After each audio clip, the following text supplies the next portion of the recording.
Hello and welcome back to another episode of Screen Tested. I'm your host Tyrant, and today we are back with another lightsaber episode. Specifically, we're going to be talking about the lore about them. We're going to be responding to some arguments. We're going to be checking out some of the differences between, different lightsabers, and also kind of just seeing if they're good weapons in general. Now, there's 2 points that I want to bring up before we actually get started. The first one is, I feel like a lot of nuance is lost in these conversations. I love lightsabers, right? I've been, playing with lightsabers ever since I was a kid. I've been making lightsabers, machining my own for years at this point. I love lightsabers. Just because I am, critical of some aspects of lightsaber lore or design or whatever it means, doesn't mean I hate them. It seems like in a lot of these conversations, people just have no nuance.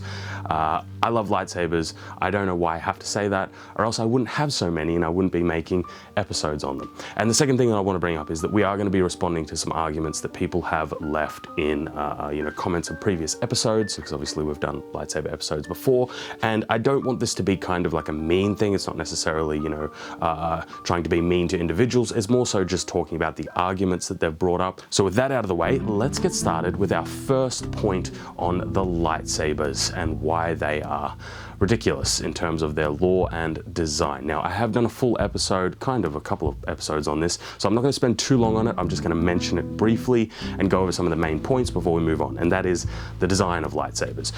So, depending on the design, right? Because there are plenty of lightsabers, like some of these ones over here. We have, Qui-Gon's, Count Dooku's, and Obi-Wan's episode 1 and 2, which are actually pretty reasonable in terms of their design, in terms of their comfort, their form, their function. They're pretty reasonable. Like, you could practically use these and fight with these in the real world, in universe, doesn't matter.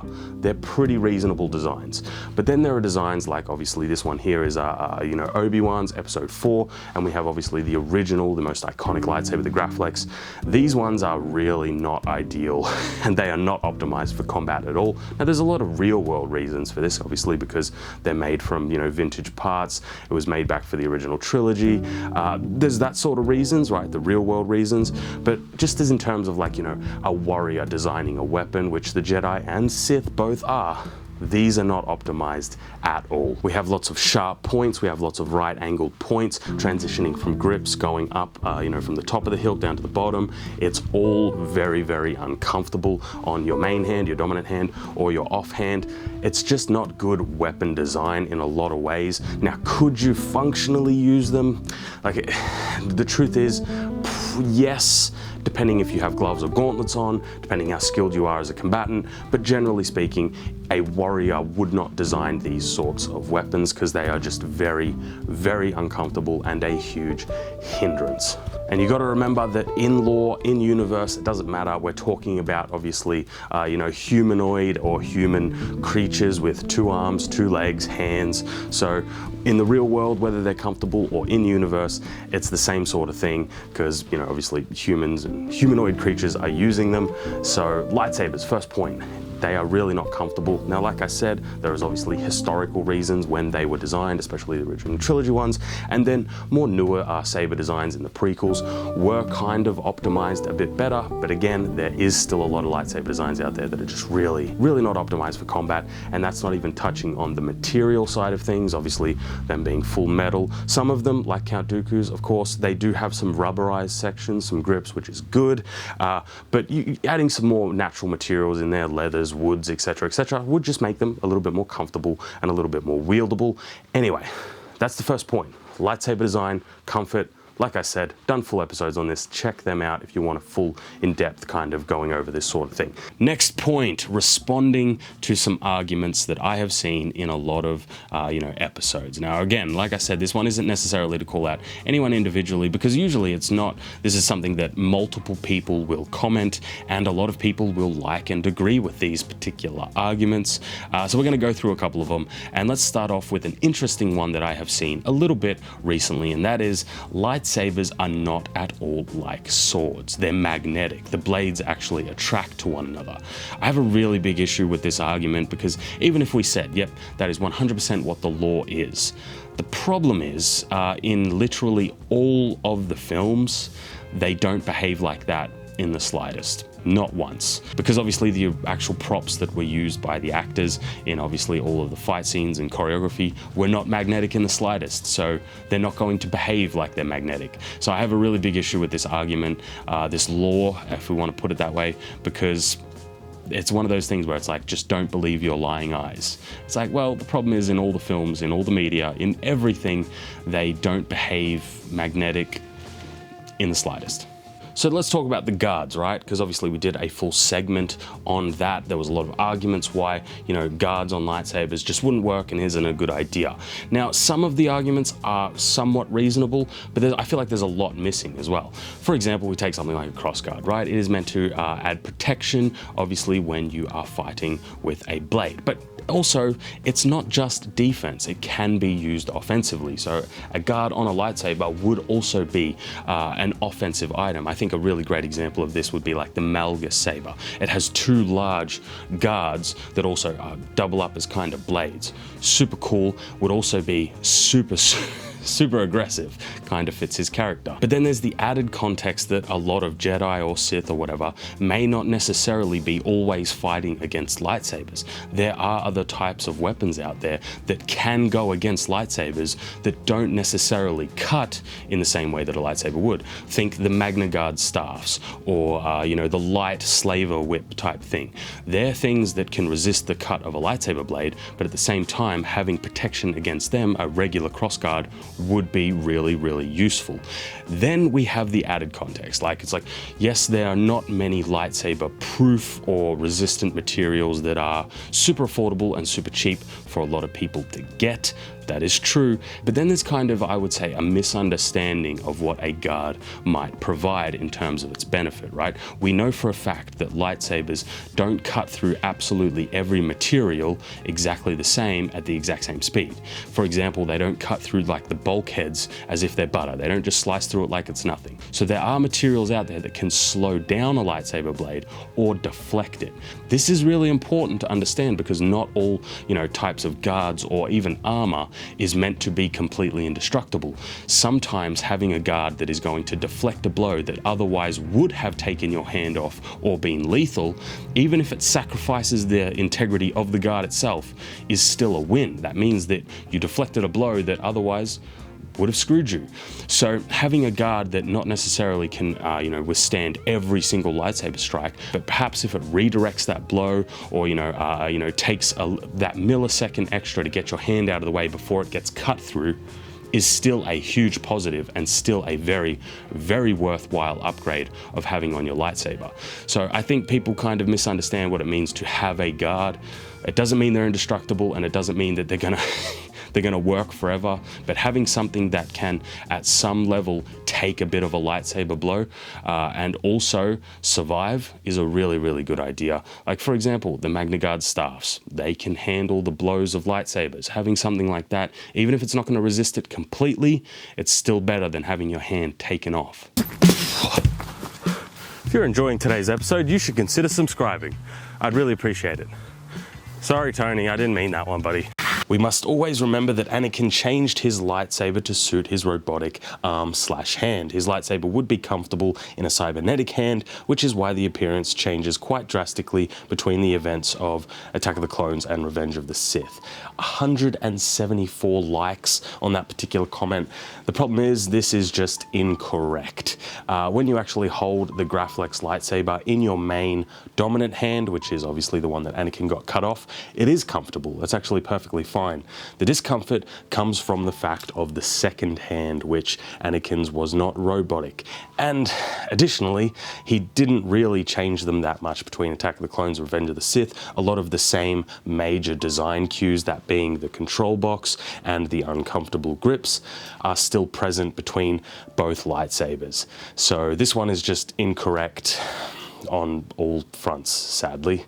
Next one, my thought is that the Jedi are basically a monastic order. They might not want their lightsabers to be comfortable. After all, I do remember in pre-Disney expanded universe materials, it was mentioned that the Jedi deliberately wore clothes made from rough, uncomfortable fabric, because if you can't deal with the minor irritations like that, you're not going to make it as a Jedi. Variations of these sorts of comments come up where it's not necessarily the issue with the comment itself, it's more so the logic behind it. You're saying that the Jedi have uncomfortable lightsabers because it's part of their traditions and their order and whatever it may be, which is fine, but how do you explain the Sith? Because the Jedi and Sith are two completely separate different orders, and they both have uncomfortable, badly designed lightsabers.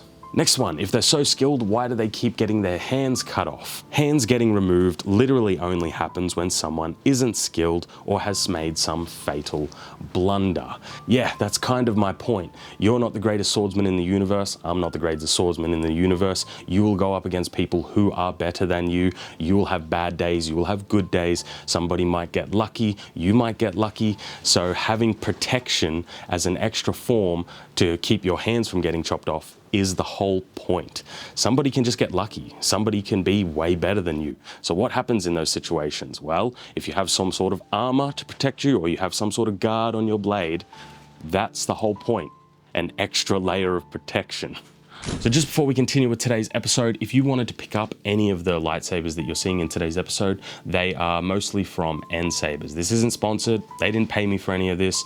I've been using their sabers for like about a year at this point, and I enjoy them. They're pretty good. And I wanted to show you these two in particular. So this one here is a Qui-Gon one, and it's a really bloody good replica. It's really nicely weighted in terms of what I would actually want. And the reason why I'm mentioning this one is because if you actually want to get a saber that is obviously from a character from one of the films that is accurate, while at the same time being bloody comfortable to actually spin around and use, this is actually a really good bet. I would recommend this.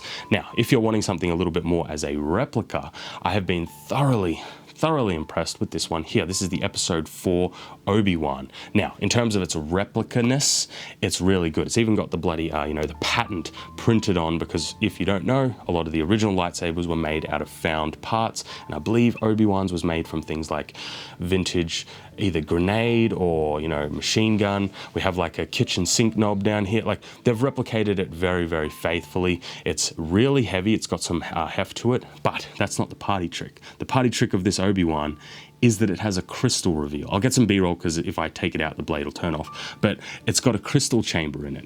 Now, some of you guys may know, but I've been making lightsabers for years, and about 5 years ago, I made my own crystal chamber in a Luke, a V2, right? And back then, they cost an arm and a leg to get a crystal chamber, and they took a very long time to install.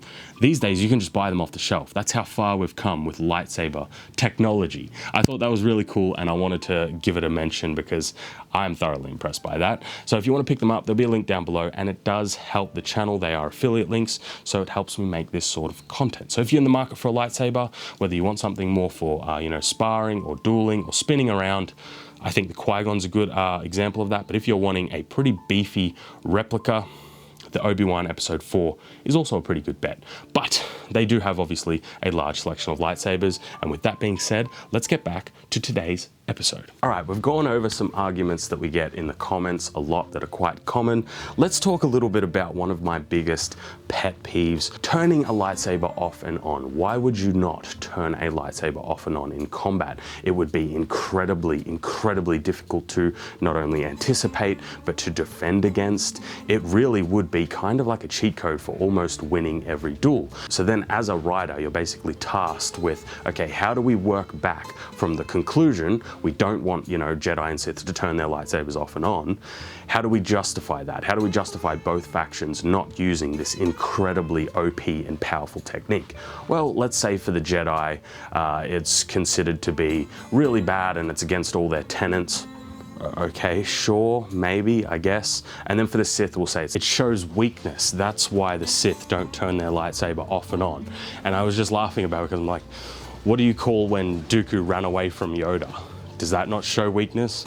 Or what about when Maul begged Palpatine Does that not show weakness? Like, the Sith show weakness a lot. So if the choice is between literally dying or doing a move that shows weakness, I think the Sith would choose to live, especially because they're, you know, selfish and all that sort of stuff. And even when it comes to the Jedi, if you're faced with a choice of, do I use this move that really I shouldn't use, but to save a bunch of innocents, or do I just let the Sith kill me? See what I mean? But you can go round in circles with this. It just doesn't make any sense. Turning a lightsaber off and on would be an OP as f move. And you might think that turning a lightsaber off and on is a very sneaky attack, you know, very kind of dishonorable attack or whatever it may be. It's like, there are plenty of techniques from history that are very dishonorable. It's not a uncommon thing at all. I mean, even hell, something like a meme, right? You know, pocket sand, throwing something into your opponent's eye. Yes, that is something that can be done and has been done. So there are techniques like that that exist from history that people actually implemented. So turning your lightsaber off and on is something that would be very, very OP and would be used. For the next lore aspect, we're going to be talking about the lightsaber forms. This one frustrates me. Honestly, you could probably do like a full episode just on the lightsaber forms alone, because there's a lot of discussion here to be had. The truth is, they are not really forms at all.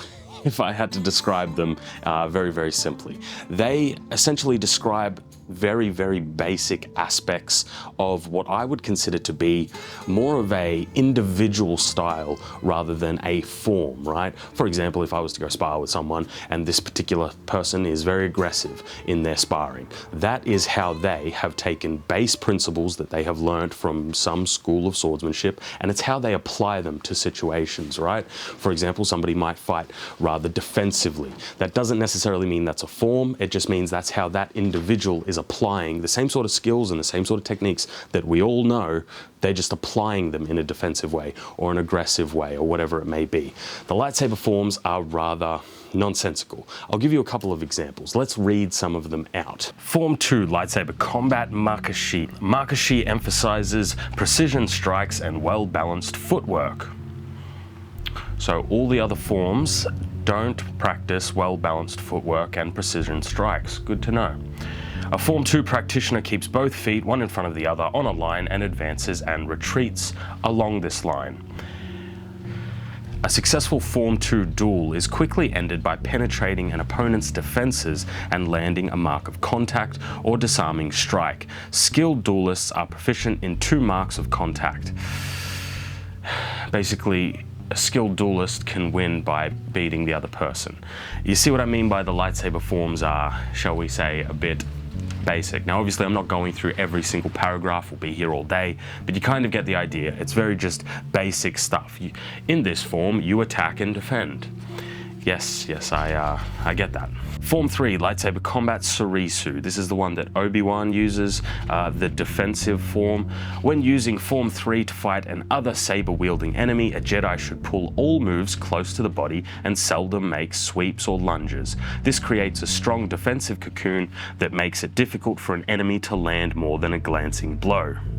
But it means that a Form 3 master is unable to mount a counterattack, yet the minimalist defense preserves the Jedi's energy reserves while simultaneously tiring an opponent. So basically, if you just fight a little bit more defensively, that is Surisu.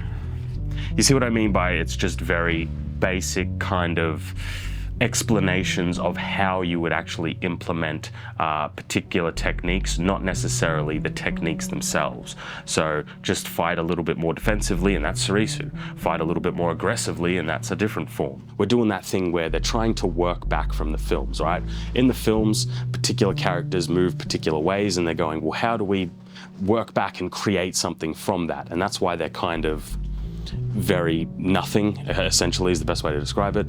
I think a good example of this is, you know, like Form 3, Surisu, Obi-Wan Kenobi's one.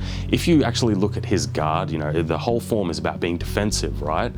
Now, how would you actually fight if you wanted to be defensive? I think it's perfectly fair. You would have, you know, tight and controlled movements where you don't want to overextend yourself. You want to keep somebody at point, at reach, so they're further away from you. It gives you more time to react. So you can fight very defensively. Again, not a form, more of a personal style of how you're applying very generalized movements. Now, the biggest issue I have with this is obviously then we instantly have Obi-Wan Kenobi's famous guard where he holds the blade like this. This is absolutely terrible as a defensive form. I have my hand out further than my blade, which is a huge target, especially when it comes to, you know, obviously swordsmanship and fencing. When you have your blade presented forward, your hands are your closest target to your opponent. So a defensive form where you have your hand out like this and your blade retreated back is absolutely terrible for defense.